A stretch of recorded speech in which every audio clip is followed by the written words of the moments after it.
ಪಶ್ಚಿಮ ಏಷ್ಯಾದಲ್ಲಿ ಎದುರಾಗಿರುವ ಬಿಕ್ಕಟ್ಟು ದೇಶದ ಜನರ ಮೇಲೆ ಪರಿಣಾಮ ಬೀರದಂತೆ ಕೇಂದ್ರ ಸರ್ಕಾರ ನಿರಂತರವಾಗಿ ಕ್ರಮ ಕೈಗೊಳ್ಳುತ್ತಿದೆ ಎಂದು ಪ್ರಧಾನಿ ನರೇಂದ್ರ ಮೋದಿ ಹೇಳಿದ್ದಾರೆ.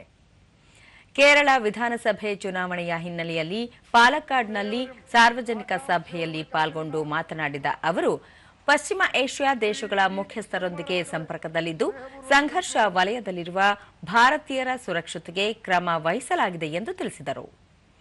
ಸಂಘರ್ಷದ ಸೂಕ್ಷ್ಮ ವಿಚಾರಗಳಲ್ಲಿ ಪಕ್ಷಗಳು ರಾಜಕೀಯ ಮಾಡುವುದನ್ನು ನಿಲ್ಲಿಸಬೇಕು.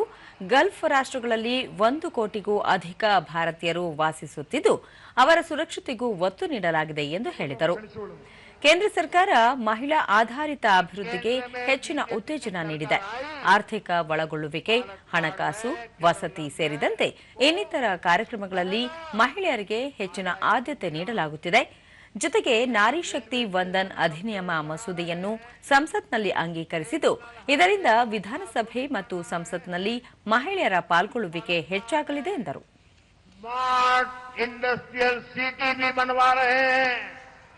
इससे पालक्काड के स्थानीय युवाओं के लिए रोजगार के नए अवसर बनेंगे.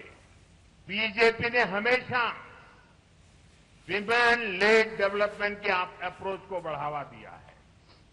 चाहे फाइनेंशियल इंक्लूजन हो, हेल्थ केयर हो या हाउसिंग. आज केंद्र सरकार की योजनाओं में सबसे ज्यादा प्राथमिकता महिलाओं को मिलती है. महिलाओं को विधानसभा और संसद में भागीदारी मिले, इसके लिए हमने नारी शक्ति वंदन अधिनियम पास भी किया है. किसानों की समस्याओं का समाधान भी अगर कोई कर सकता है तो सिर्फ और सिर्फ बीजेपी ही कर सकती है और बीजेपी करके रहेगी.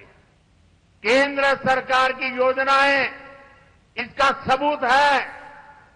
पीएम किसान सम्मान निधि के तहत यहां के 27 लाख से अधिक किसानों को खाते में सीधे उनके बैंक खाते में पैसा मिला है.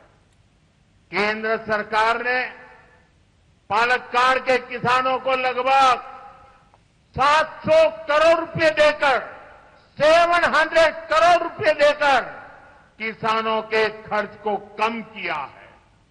हमने धान के एमएसपी में भी भारी बढ़ोतरी की है और इसका लाभ हमारे किसान भाई बहनों को हुआ है.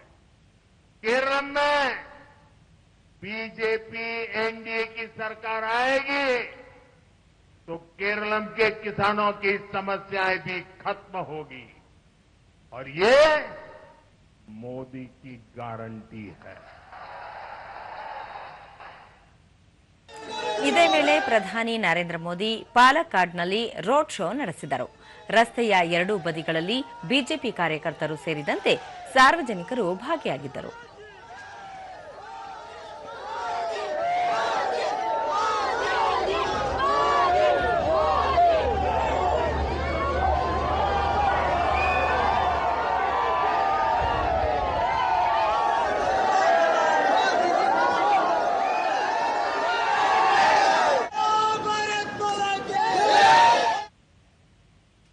ಬಳಿಕ ತ್ರಿಶೂರ್ನಲ್ಲಿ ನಡೆದ ರೋಡ್ ಶೋನಲ್ಲಿ ಪ್ರಧಾನಿ ನರೇಂದ್ರ ಮೋದಿ ಪಾಲ್ಗೊಂಡಿದ್ದರು.